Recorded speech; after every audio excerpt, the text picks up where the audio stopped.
L'infomédia Céline Baïdarcourt, on commence par l'actu des médias en bref. Qui va remplacer Alain Chabat à la présentation du Burger Quiz? On savait que le réalisateur n'avait signé que pour 40 numéros sur TMC. Ils sont en boîte. Alain Chabat veut maintenant retourner au cinéma. Mais le jeu ne s'arrête pas pour autant. Il va être présenté par une série de personnalités. Elles animeront chacune leur tour.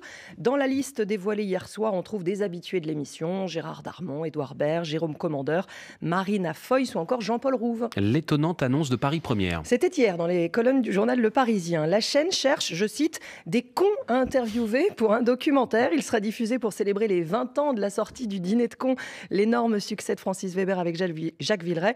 Paris Première veut définir la place du con dans la culture. Une directrice de chaîne est avec nous ce matin. Elle est à la tête d'RMC Story. Anciennement appelée numéro 23. Bonjour Guénaëlle Trolli. Bonjour. Alors c'était clair, avant on savait que vous étiez sur le canal 23 de la TNT.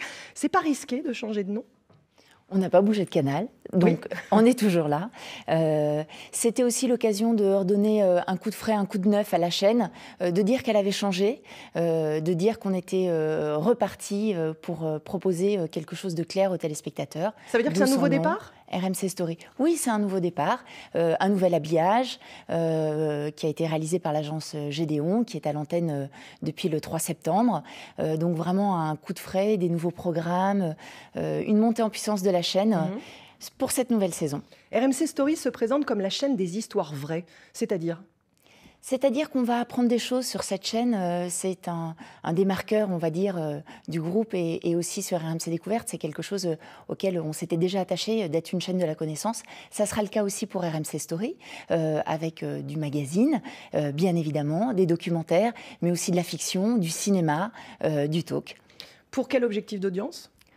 Aujourd'hui, on est à 1,5 d'audience. On voudrait atteindre les 2% de PDA, et puis après... on reparlera un peu plus haut. Un petit peu comme la grande sœur, RMC Découverte ? Un petit peu comme la grande sœur, RMC Découverte. On y est allé step by step, mais à chaque fois avec des objectifs assez importants, puisque sur RMC Découverte, aujourd'hui, on est à 2,4. Donc oui, on va essayer de jouer l'égalité entre les deux chaînes. Alors, des nouvelles productions cette année. D'abord, un talk show hebdomadaire sur l'actualité présenté par Jean-Baptiste Boursier. Des talks, il y en a sur beaucoup de chaînes, mais plutôt en access, 18h, 19h. Vous misez sur le prime time. Tout à fait. On a pas mal travaillé avec Jean-Baptiste sur ce talk. On s'est beaucoup posé la question, est-ce qu'il y avait encore de la place ? Je pense qu'il y a encore de la place. C'est clair, Jean-Baptiste a vraiment un ton particulier, une manière d'interviewer et d'aborder les sujets d'actualité, de culture, de société. Et ça sera sa patte, ça va être différent. Et je pense qu'il y a tout à fait la place en prime le samedi. Belle prise avec la grande reporter Anne Niva, qui va sillonner la France pour un magazine trimestriel. Avec Anne Niva, on est vraiment dans quelque chose vraiment où on est beaucoup plus sur le terrain, vraiment dans l'enquête. C'est pour ça que c'est un magazine trimestriel. Il faut du temps pour faire cette émission. Elle est toujours très investie sur les sujets.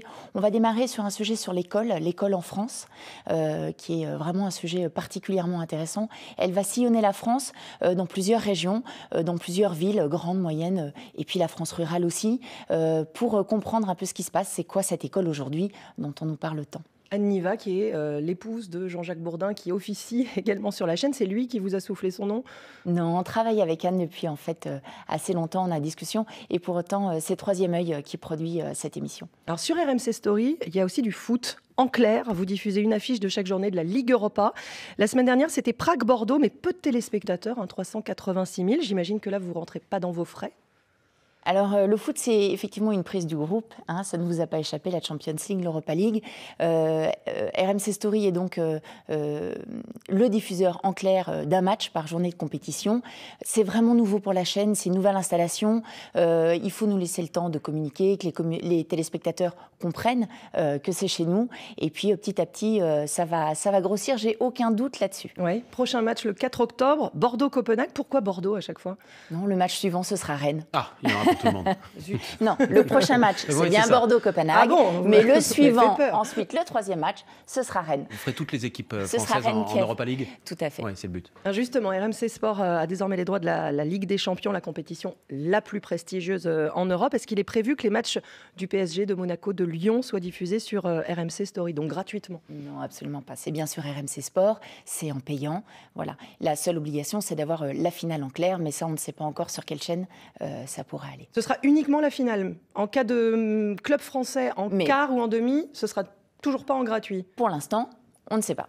Côté série, RMC Story ne met pas vraiment en avant le Made in France. Hein. Taken, The Closer, Paul Dark, Britannia. Bah alors Non, il y a pas mal de séries françaises aussi, puisqu'on a diffusé par exemple la série des Contes de Maupassant, par exemple, avant l'été. Non, il y a pas mal de séries françaises qui arrivent, bien évidemment. De toute façon, on a nos obligations, on les remplit à 250%. Donc vous trouverez aussi des séries françaises très prochainement à l'antenne. Je reviens sur Jean-Jacques Bourdin qui devait démarrer une nouvelle émission et finalement c'est reporté. Qu'est-ce qui se passe ? Non, c'est juste un problème de timing puisque nous avons un nouvel outil qui est à Quadrance, qui est un nouvel outil pour l'ensemble du groupe avec beaucoup de studios qui sont en construction. Il y a 7 studios en construction. Cette émission va prendre place dans un des studios qui peut accueillir du public, le studio numéro 1. Et effectivement, pour être sûr de bien accueillir ce public, il nous a fallu un petit délai supplémentaire pour pouvoir bien les installer, que le studio soit bien finalisé et que tout soit au mieux pour démarrer cette émission. Et puis qui démarre quand, justement ? Qui démarre donc le 12 octobre. Et puis du coup, surtout, c'est que pour lancer en fait cette émission et ces nouvelles installations. Merci à vous, Guénhaëlle Trouly, directrice donc, de la chaîne RMC Story. Merci Céline, on se retrouve demain matin avec grand plaisir.